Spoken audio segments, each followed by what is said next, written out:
আমরা আজকে একটা স্কোয়ার ম্যাট্রিক্সের অ্যাডজয়েন্ট বের করা শিখব। Adjoint of A square matrix. এখানে আমরা একটা ম্যাট্রিক্স নিয়েছি ডি দিয়ে, যার নামকরণ করেছি A11, A12, A13, A21, A22, A23, A31, A32, A33। তাহলে এই ম্যাট্রিক্সের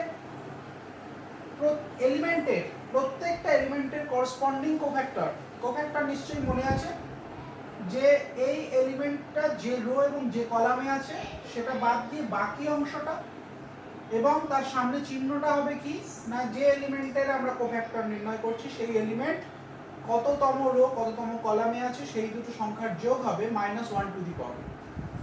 অর্থাৎ plus minus plus minus plus minus এভাবে অল্টারনেট করে চিহ্নগুলো আসে। এটাকে কোফ্যাক্টর যেখানে পড়িয়েছি দেখে নিও। তাহলে প্রত্যেকটা এলিমেন্টের কোফ্যাক্টর তার জায়গায় আমরা বসিয়েছি। A11 এর cofactor capital A11, A22 cofactor capital A22, A33 cofactor capital A33। প্রত্যেকটা এলিমেন্টের জায়গায় তার কোফ্যাক্টরগুলো বসানোর পর আমরা যে নতুন ম্যাট্রিক্স পেয়েছি তার উপরে ট্রান্সপোজ নেব। তার ট্রান্সপোজ নেওয়ার পর আমরা যে ম্যাট্রিক্স নতুন পাবো সেই ম্যাট্রিক্সটা হবে এই ম্যাট্রিক্সের অ্যাডজয়েন্ট ম্যাট্রিক্স। আমরা এখানটায় একটা 2x2 ম্যাট্রিক্স নিয়ে নিই, সাপোজ 2 3 4 5 একটা ম্যাট্রিক্স। তাহলে এখানে 2 এর কোফ্যাক্টর হচ্ছে 5, 3 এর কোফ্যাক্টর হলো -4, 4 এর কোফ্যাক্টর হলো -3 আর 5 এর কোফ্যাক্টর হলো 2। তাহলে অ্যাডজয়েন্ট এ এটা দাঁড়ালো কে 2 এর কোফ্যাক্টর 5, 3 এর কোফ্যাক্টর -4, 4 এর কোফ্যাক্টর -3 আর 5 এর কোফ্যাক্টর 2। তার ট্রান্সপোজ নেওয়ার পর পড়ে থাকবে 5 -3 -4 2। এই হচ্ছে আমাদের এই ম্যাট্রিক্সের অ্যাডজয়েন্ট ম্যাট্রিক্স। তাহলে জাস্ট কি হলো না, এই এলিমেন্ট আর এই এলিমেন্ট এর মধ্যে জায়গা পাল্টালো আর এই দুটো এলিমেন্ট নিজেদের চিহ্ন পাল্টালো। তাহলেই আমরা খুব সহজে একটা 2x2 ম্যাট্রিক্সের অ্যাডজয়েন্ট নির্ণয় করতে পারবো। এটা কিন্তু এই নিয়মটা 3x3 বা মোর দ্যান 2x2 ম্যাট্রিক্স যেগুলো তাদের ক্ষেত্রে ফলো করে না। 2x2 ম্যাট্রিক্সটা খুব ইজিলি এতে ফলো করে যায় যে এই কোণাকুনি left hand top left most corner এবং রাইট বিলো যে কর্নার, সেই দুটো কর্নারের এলিমেন্ট দুটো জায়গা পাল্টাবে আর বাকি এলিমেন্ট দুটো নিজেদের সাইন পাল্টাবে। That is the adjoint. তাহলে আমরা এইভাবে অ্যাডজয়েন্ট নির্ণয় করতে পারবো। যদি আমাদের 3x3 ক্রমের কোনো ম্যাট্রিক্স দেওয়া হয়, তার অ্যাডজয়েন্ট বের করতে হয়, তাহলে আমরা ধীরে সুস্থে প্রত্যেকটা এলিমেন্টের কোফ্যাক্টর বের করে নিয়ে সেই পজিশনে পর পর বসিয়ে তারপরে ট্রান্সপোজ করব, যাতে ভুলের কোনো সম্ভাবনা না থাকে। এই হচ্ছে আমাদের অ্যাডজয়েন্ট বের করার নিয়ম। অ্যাডজয়েন্টের কিছু প্রপার্টি আছে, সেই প্রপার্টিগুলো কি আমি ডান দিকে লিখে রেখেছি। যেমন adjoint A into determinant A equal to determinant A into adjoint A equal to identity matrix হয়। যত অর্ডারের ম্যাট্রিক্স আমরা এখানে নিয়েছি সেই ম্যাট্রিক্সের সেই ম্যাট্রিক্সের adjoint into determinant of that matrix into determinant of that matrix into adjoint A equal to I বা আইডেন্টিটি ম্যাট্রিক্স। এই প্রুফটা আমাদের সিলেবাসে নেই, যদিও এখান থেকে খুব একটা প্রুফ আমাদের পরীক্ষাতেও আসে না। সেকেন্ড প্রপার্টিটা adjoint AB equal to adjoint B into adjoint A হয়।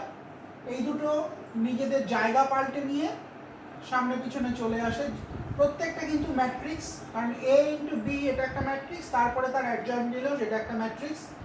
এক্ষেত্রে adjoint B into adjoint A এর দুটো ম্যাট্রিক্সের গুণ আরেকটা ম্যাট্রিক্স হবে। সো অর্ডারটা এখানে ইম্পর্টেন্ট, কারণ আমরা জানি ম্যাট্রিক্সের মাল্টিপ্লিকেশনটা কমিউটেটিভ হয় না স্বাভাবিকভাবে। এছাড়া adjoint A transpose equal to adjoint A whole transpose হয়। আমরা এখানটায় 2 নম্বরের প্রমাণটা করে দেখাবো। 2 নম্বরের প্রমাণটা আমরা করে দেখাচ্ছি।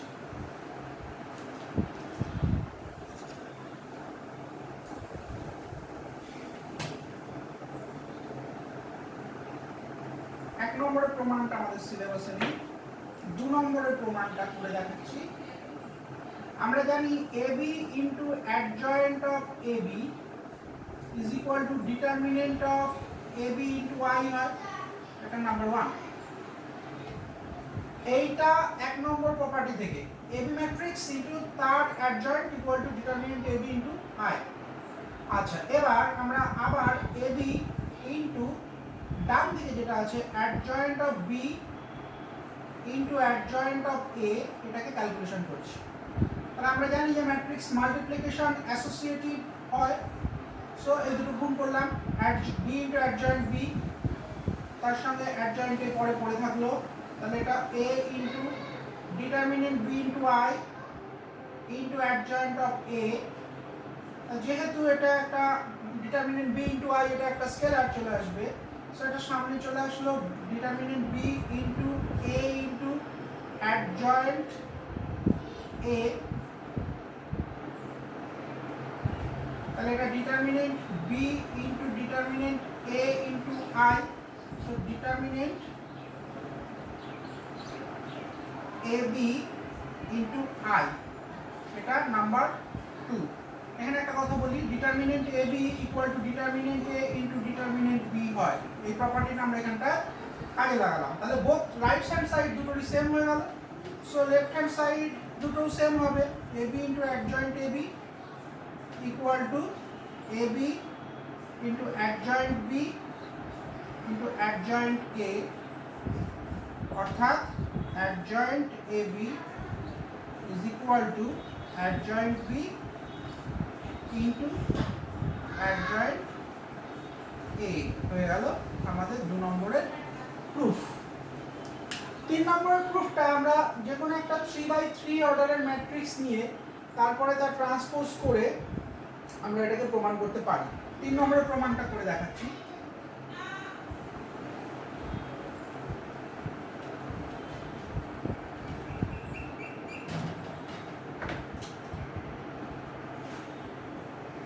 A11, A12, A13, A21, A22, A23, A31, A32, A33, এই হচ্ছে A matrix.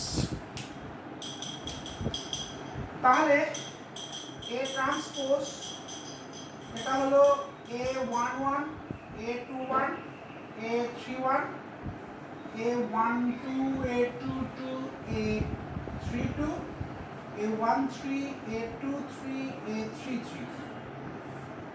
So adjoint A এটা কি হবে? adjoint A, তাহলে এটা হবে A11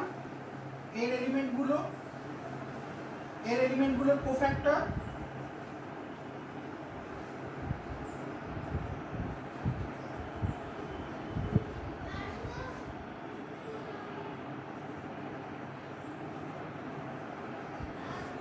transpose, that is A11, A12, A13, A21, A22, A23, A31, A32, A33. So adjoint A right hand side হলো।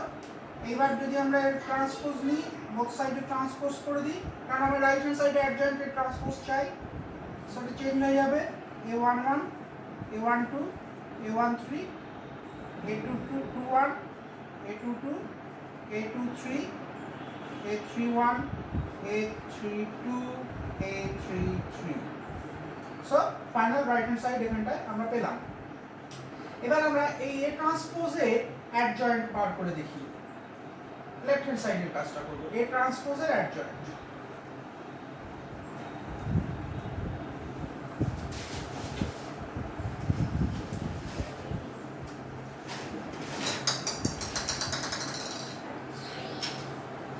A11, A21, A31, A12, A22, A32, A13, A23, A33 transpose. দেখো এইটা চলে আসবে transpose করলে, এটা ট্রান্সপোজ করলে এটা চলে আসবে। So a adjoint of A transpose equal to adjoint A transpose. এবার এখানটা একটা জাস্ট শর্ট কোশ্চেন আমি বলি, ধর একটা লম্ব ম্যাট্রিক্স বা অর্থোগোনাল ম্যাট্রিক্স, সেটা কি হয় A transpose into A equal to আমরা জানি I হয়। এবার বোথ সাইডে যদি আমরা ডিটারমিনেন্ট নিই, তার মানে এটা determinant A transpose into determinant A equal to 1 or determinant A into determinant A equal to 1, therefore determinant A square equal to 1, determinant A equals to plus minus 1. So orthogonal matrix এর ক্ষেত্রে তার determinant এর মান plus minus 1 হয়, আর যদি plus হয় determinant A equal to যদি 1 হয় তাহলে তাকে বলা হয় প্রপার অর্থোগোনাল ম্যাট্রিক্স। তাহলে কোনো ডিটারমিনেন্টের কোনো ম্যাট্রিক্সের কোনো অর্থোগোনাল ম্যাট্রিক্সের ডিটারমিনেন্টের মান যদি 1 হয় তখন তাকে প্রপার অর্থোগোনাল ম্যাট্রিক্স বলা হবে। ওকে, এটা একটা শর্ট কোশ্চেন। এবং আমরা এখানে অ্যাডজয়েন্টের কিভাবে অ্যাডজয়েন্ট বের করতে হয়, অ্যাডজয়েন্টের প্রপার্টিগুলোকে আলোচনা করলাম। নেক্সট ক্লাসে আমরা ইনভার্স সম্পর্কে আলোচনা করব।